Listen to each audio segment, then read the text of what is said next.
nga emele amemelanga fere ayebisinga d'accord amemelanga fere nga na yebisi fere nabi na omemo place moko il faut na vie il faut na ba réseau place na omema yo na zo bengelo mutu moko posa contact ne baza na cabinet moko balandela ba makamba bato c'est pas n'importe qui na ko tanga ko boité mais no yebiso déjà que eza bato a pouvoir ouais en France eza blague parce que nga la ko betemne lo ko bato wana mi balé bango basali de sorte que Macron aya pa ya Ségolène Royal au Ségolène a memaye par François Hollande ba nommé Macron secrétaire général Élysée c'est nga le Macron face à la président a ko dévoiler te Macron na ça na politique mais na yebisa faire yango nabi il faut qu'on crée la garde yaka na bengi mutango ba solo linaye après kendo naye nabi ah mokonzi mais qu'est-ce qui se passe na moni événement monene que beta na arena ba bengi artiste monsieur libanda ba congolais ba bengi pe mususa na kata mboka mais biso tout ça moi le kumu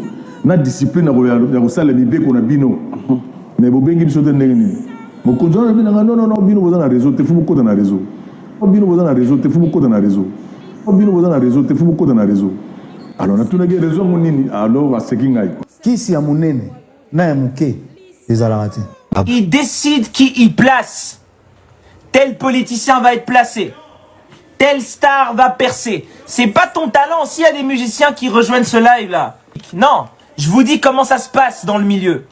Dans le milieu, c'est pas le plus talentueux qui perce, c'est le plus manipulable, le plus idiot spirituellement qui va percer.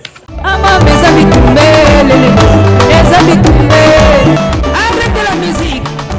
Arrêtez. Dans le réseau, ce n'est pas le plus talentueux qui perce, c'est le plus manipulable qui va percer. Ce n'est pas de moi, c'est des gens qui l'ont remarqué et qui l'ont dit. Mesdames et messieurs, on vous dit mboté et on vous dit bonjour. Bienvenue sur Boaloude TV, bienvenue chez la Gladiator en costard, bienvenue sur Lisango. Nouvelle formule.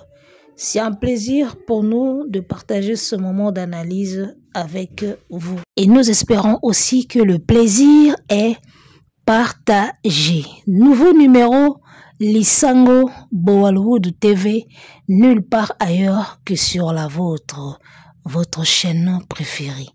On est ensemble, il n'y a pas de souci.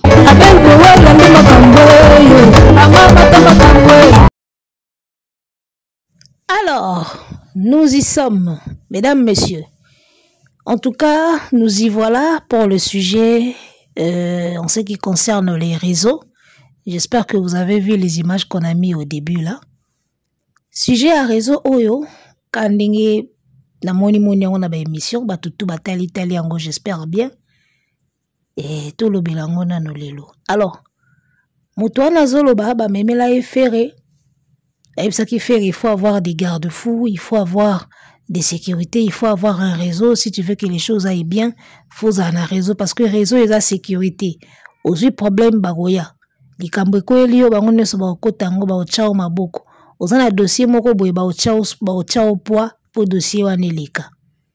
Et le mutu wana zolo ba yebisa ki fere a présenter fere mutu moko boye fere akenda na été. Il paraît. Alors, à part, on a la deuxième vidéo, tout le monde dit Kumo Manda chante. Kumo Manda chante, Azako expliqué. Événement où Salamaki na Bercy à Solidarité Congo. Ndenge nini bango ba participa kité. Autorité wana ebisie, bino bozala na réseau te. Il faut beaucoup de réseau. Nde bango banda ko faire participer bino na makambo na bango. Po bozala na réseau te yango bozala kité. Alors, ozomona dossier ya makambo ba réseau oyo ebandi nango lelo te. Ngana banda oyo ka makambo depuis kala. Système ba réseautage, il faut zala na réseau, il faut zala na club moko boy, il faut zala na nini. Alors, kozala na ba réseau en soi eza ba bete. Idée ya ba réseau, bato basala ba idée ya ba réseau, ça dit que tout fonctionne na système ba réseau. Qui sont dans réseau na biso moko boye ko payer to partager ka entre biso o azana biso te a ozalate o azara na biso de a olia na biso a ozala na biso a partager cop na biso. système a kosala ba réseau bongo namona ngo pena mabete parce que na vie ezalaka pe important ozala na bato bakoki kotia au poids bato oyo bakoki ko aider yo en cas de problème en cas de soucis bato bakoki koya wana ba débloquer situation bato oyo eza pena ke atoza na baisse okwei bako créer ba stratégie pas balamusi yo bamatisi yo. Donc en gros ou en soi kozala dans un réseau ezala pena idée ya mabete du moment où réseau na yo eza lokola soutien lokola famille na yo bakotia au poids na makambo. Mais esika sikoyo ba réseautage oyo ezokoma mabe eza misala oyo ezozala na kati ya ba réseau wana. Première des choses, c'est à cause de ce système ya réseautage nde ba talent misusu ezokufa. Les gars, ba talent ebele eza kokufa likolo ya système ya réseautage. Ça dit que tant que tu n'es pas avec eux, tant que tu n'es pas dans un réseau, ata talent no ezotanga mafuta ndeni. Ata talent na yo ezopela pena ndire monzoto na likolo balobaka ezotanga mafuta ezobimisa miel ya sucre. Tant que tu n'es pas dans leur réseau, yaya, ils vont se passer de ton talent et de tes services. Nga siko côté etiaka nga siko kiole yango wana. Nga pene loko epesaka nga kiole eza système ya réseautage oya ke on s'en fout de ton talent. Tant que tu n'es pas avec nous, ata kuto bimisi ba paquet ozobimisa moto lokola dragon. Ata kuto talent na yo ezopela lokola soki nini. Ils s'en foutent complètement tant que tu n'es pas avec. Et c'est comme ça que ma talent est belé, ils ont dit belé. Ma talent est belé, ils ont traîné, kabri, ba talent kabri na na grand talentueux. Mais le rôle azana bisoté ah. Et le repena onga il suit ça na mutema na mamba réseautage, ils ala ka ba talent. Parce que un talent c'est un talent. Dieu ne donne pas un don à quelqu'un ou un talent à quelqu'un pour azali boma, pour azangelo ka osala, apesi mutu don, tout talent morobo. Un talent c'est un talent. Lorsque Dieu te donne un talent, c'est que pour que tu arrives à l'exploiter, talent on est la capitale na yo, o nzamba pesi yo, o ya nango na mokili, o vivre nango. J'espère que bato batanga la Bible bakoyeba lisese ya ba talent. Proverbe ya ba talent o babeta na kati ya Bible. J'espère que bato batanga yango bayebi. Donc pour moi na mona ka talent eza lokola capital o nzamba pesaka yo tango azotindo na mokili. Abina pesi yo capital oyo. Yango wana nde kolesa yo ebongisa yo, yango wana nde kosimba vie na yo. Bato ebele bazo vivre grâce à leur talent. Ozi ba footballeur, ozi ba chanteur, ozi ba danseur. Ozi bakambe belé bato belé ba domaine belé o senti pena que le talent yango nde ekoki ko faire vivre mutu et faire gagner aux vies et tu es à l'aise dans la société. Le talent, Dieu n'est pas bête. Apesa bato ba don, apesa bato ba talent. Il n'est pas bête. Osomona ngana loba elo moko boy o mona bobo tamita musu 5 na famille moko ebo yemba makasi yeso ko yembi esimbati. Moko ebo dessiner makasi mutu musu akomeka dessin esimbati mais yoso ozuka crayon sali boy dessin yango wana bibi. C'est ce qu'on appelle le talent. Osomona qu'est-ce qui fait que yoso ko yembi ebima bien tenga so na yembi ebimi bien? C'est le talent. Qu'est-ce qui fait que yoso ko zu crayon na papier au dessiner ba mona ngo dessin ndire ya bana maternelle. Mais nga so na zuka crayon na papier na niatika boy croquis pena dessin vandi batu basepeli. C'est ça qu'on appelle le talent. C'est-à-dire, c'est un don inné propre à toi. Et le nzamba pesi ka yo, oza doué nango. Talent na yo yango wana. Alors, ba don, ba talent wana tozala nango nzamba pesa ka biso. So to komi na makamba ba réseautage, etala bango kututi. Il préfère avoir un moins que rien, un nul dans un réseau, ba foulaye, ba propulsé, qui est un vrai talentueux au azana bangote. Et ngam ne loko komisa ngam na kioli yango wana na mamba ba réseau. Et puis tant basala ka bongo, bayebaka très bien que moto tozana ye na biso na réseau na biso ana ye na talent mingi te oyo alibanda aleki ye na talent mais ils s'en foutent complètement bakotiaka po motu na bango mpo aza na réseau na bango. Alors moi la question que je me pose et que je me poserai toujours ntina kozwa réponse nango, la grande question que je me suis toujours posée ezalaka que qu'est-ce qui se passe réellement na kati ya baréseau wana oyo bango bazoloba fozala na réseau oyo ekomisaka bango na niveau ya ke boignore batalent pur oyo eza epa bato baa na libanda réseau. C'est la grande question que moi je me suis toujours posée et que je me pose ntina ozwa réponse nango nde natiki kose pose question wana.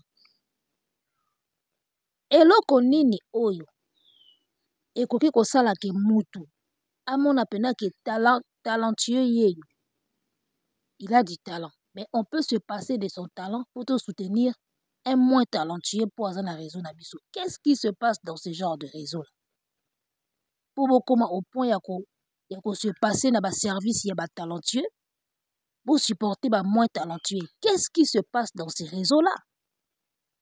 Moi c'est la question que je me pose. Boza na besoin ya festival, bozo sala festival ezosenga ba talentueux, ba artiste ya talent, ba musicien ya talent, ba instrumentiste ya talent, ba mata ba beta musique pour bato ba sepela. Mais tu vas remarquer un talentueux musicien chanteur qui est là, ba obranché était tout simplement parce que ça na réseau na bango te. Ils vont aller chercher un diodio, un biolé, oya yebine mingi te mais batie wana parce qu'il est dans le réseau. C'est-à-dire que bozo sala festival oyo boza na besoin ya ba talent pour festival ezala bien. Mais bozo koma na niveau ya ko se passer na ba talent oyo ko bongsela bino festival tout simplement parce que ces gens-là ne font pas partie de votre game, de votre réseau. Et eloko nino epusaka bango ba koma na niveau wana.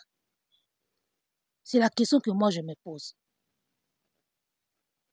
Nde sika omonaka ke il faut skoyo etindaka biso sikoyo to penser ke makambo mabe esalamaka na kati ya ba réseautage wana. Bozomona eloko etindaka biso to penser pena ke misala mabe nde esalamaka na kati ya ba réseautage wana. Napesa exemple moko banal. Eza lokola nga na olamba sauce nanga. Na sauce nanga na besoin ya ba oignon, ba tomate, ba ciboule, ba ail. Namoni sikoyo mutu moko boye, mama moko boye oteka sikoyo we ba tomate pena minene wana euta banzela ba Congo wana euta pena ya fraîche ya minene. Ba matungula minene wana pena ya frais pena ya minene. Mama moko oteka ngo. O pena na besoin nango pour la sauce. Na pembeni na ye mama moko azoteka ba tomate pola oyo ezalaka na ba tache noire. Ekota nyama na kati, yana elo moko bien te matungulu moko ekauka. Esi efinana elekela bambula. Siko mama wana azoteka biloko ya mabe wana oyo epola oyo eza bien te ana réseau nango. Oyo wana azoteka ba tomate ya frais. Matungula minene oyo euta ba Congo na ba cibula minene wana ya frais wana. Na kotika ye alors que nayebi ke ba tomate wana na ba biloko wana tu ya frais so na beti yango na sauce nange kosimba. Mena okende kosomba kaka kote ekauka ba tomate epola na matungulu ekauka pona mutu wana aza na nga na réseau moko. Est-ce que vous trouvez ça normal? Des contextes où tous se retrouver dans la société à l'élo. On peut se passer de tes bons services tout simplement parce que tu n'es pas de nôtre. Vous avez raison na bango. Et loko ni ne poussaka bango ba koma na niveau wana. Soki eza misala mabete. Soki eza misala mabete. Yango wana sikoyo monaka ba misusu oyo bazalaka mwa malin. Pona ko éviter bazalaka toujours na ba néant na réseau na bango, c'est-à-dire que oli na réseau na biso to se retrouvaka na bato bazala ba talenté mais faut to tia bango ka pour ba na réseau na biso. Qu'est-ce qu'ils font maintenant? Vous allez remarquer artiste moko banda carrière bandini na passe ye moko na kona ye. So succès comme ya bando mata ba ko contacter. Oh non, toi tu dois nous rejoindre. Toi, tu dois être avec nous. Au moins, succès n'ingi zo ya boye. Il faut zana biso parce que biso tout ça la boye to pesa la boye. Déjà, tanga okemba kembi moko. Azo kangsa bambongo pa kota studio na pasi. abeti son écartonné, succès, si en ce moment-là, on contacté. Vous allez remarquer que très souvent, et ça la manding. Tant que artiste babanda on a galère, galère, so succès batouana bayi. Oyo ndeni faut à côté na biso. Pourquoi? Parce que ils veulent avoir aussi dans leur réseau les gens qui ont de l'impact naturel, des gens qui ont du talent vrai naturel. Bango siko ba profiter nango, ba bénéficier nango, ba sala ngo soki nini ba sala wana na ndenga misala na bango, pour que au moins bazalaka au moins na bato que non, on a aussi dans notre réseau les talentueux et les bons. Mais très souvent so tali pena bien mingi esuka akaki mingi ezalaka ke ba moins talentueux ndi bat bazala na ba réseau. Mingi ezalaka bon. Alors nous allons prendre la deuxième vidéo. Place aux jeunes, on a expliqué comment est-ce que ça se passe. Dans le système de réseautage, on a le système de monde. On va suivre cette vidéo et je vous retrouve après pour les commentaires. Sans plus tarder, c'est parti. Top. Il décide qui il place. Tel politicien va être placé.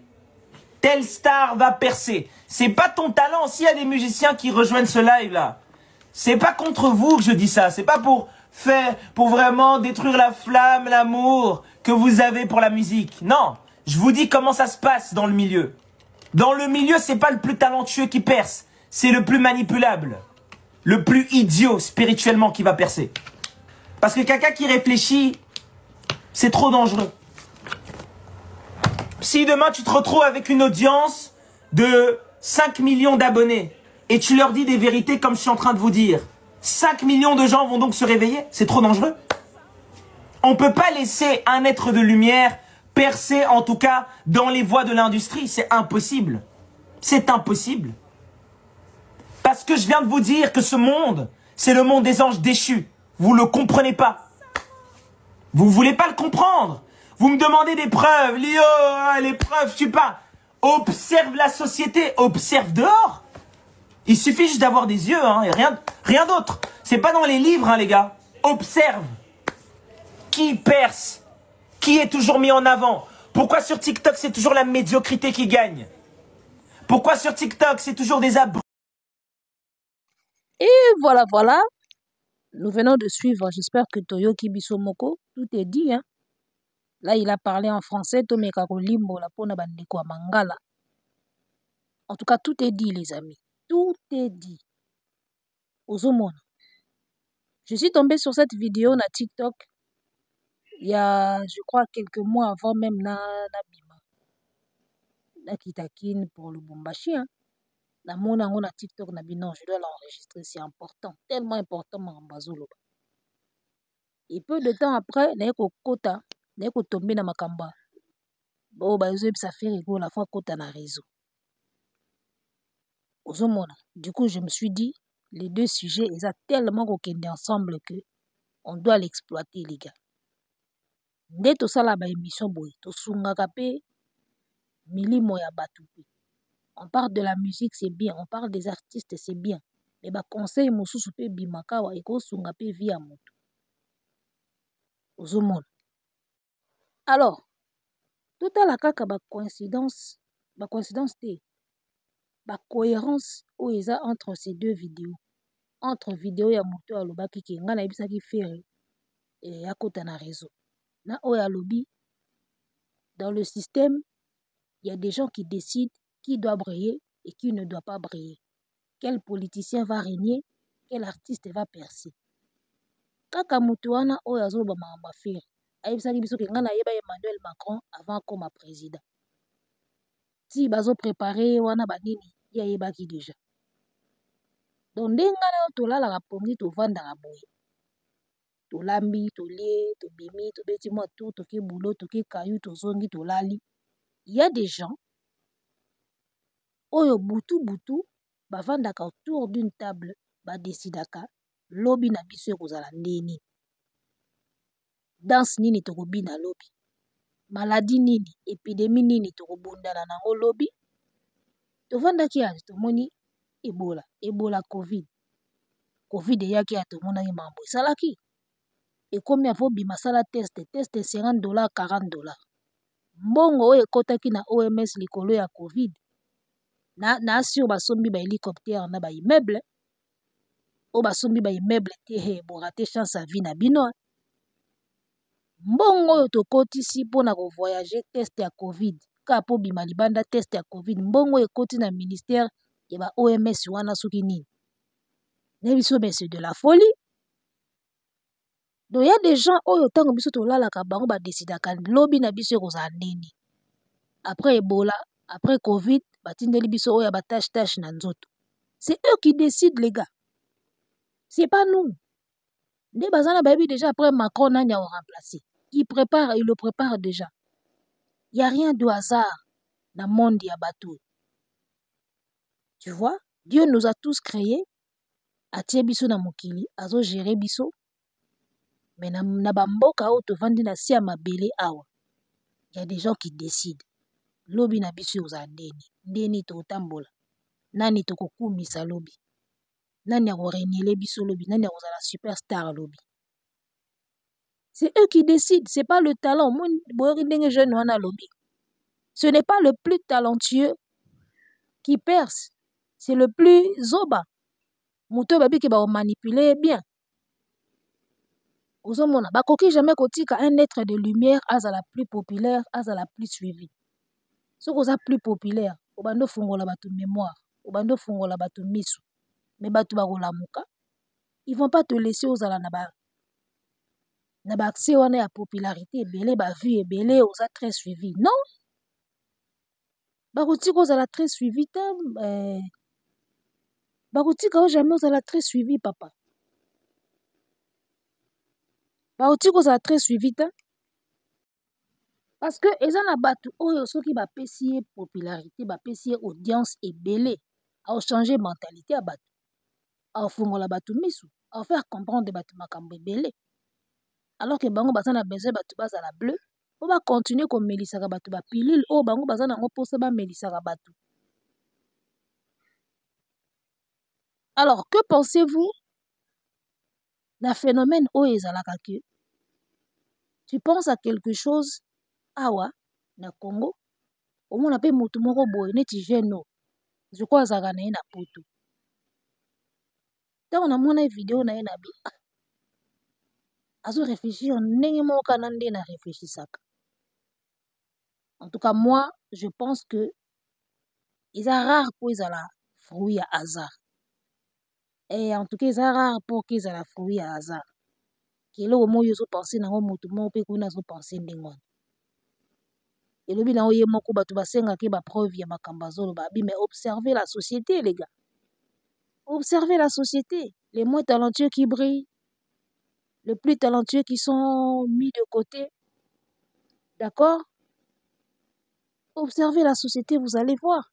Bakizengi bazo percer, makambo tina te yango nde zo pesa ba vie ebele. Kala mingi te batu moko bauti koyebisa biso ke à travers les réseaux sociaux na ba téléphone on peut facilement kokota na ba identité privée na biso. J'espère que mututu asa la téléphone asa tombé déjà na genre ya ba vidéo wana. O batu mo bazolo ba ke faites attention bakoki kokota tina ba vie privée na bino na ba données personnelles na bino à travers ba téléphone na ba réseaux sociaux. Alors moi la chose que je me dis ezani s'ils peuvent rentrer dans ma vie privée na biso à travers ma réseaux sociaux na ma téléphone, donc ils peuvent encore faire plus ou mieux. Ozomona soki ba na pouvoir wana ya ko infiltrer biso à travers ma réseaux sociaux na ma téléphone. C'est que ba pe na pouvoir ya ça pe makambo susu. Entre autres, ko bloquer ba page o balingi et puis ko tika ba page o ba mo balingi batika. Ko bloquer audience ya bato mususu.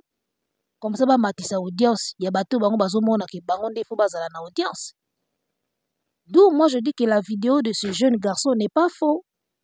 Makambo alobi na kati ya vidéo oyo nga na pesi yango crédit. Nga na pesi yango crédit parce que si ces gens-là sont capables ya ko infiltrer ba vie privée na biso à travers biloko tozo salela, ba pareil tozo salela. Donc C'est à eux de gérer. Nani ba opesa makambo, nani ba opesa te. Nani ba omatisa makambo na ye page na ye chaîne na ye, nani ba omatisa te. Ozomona. Donc, le monde est ainsi fait. Heureusement qu'il y a ceux qui comprennent. D'accord? Heureusement qu'il y a ceux qui comprennent. Tango tolobaka ke Efanjo aza musicien placé. Bokanisaka le mot placé, to inventer ango. Biso te to inventer ango. Natia sous partie à vidéo wana boyo kango bien. Il décide qui il place. Tel politicien va être placé. Telle star va percer. C'est pas ton talent aussi. Il décide qui il place. Tel politicien va être placé. Telle star va percer. Voilà. J'espère que Boki le mot placé, hein? Il décide qui il place. Tel politicien va être placé, telle star va percer.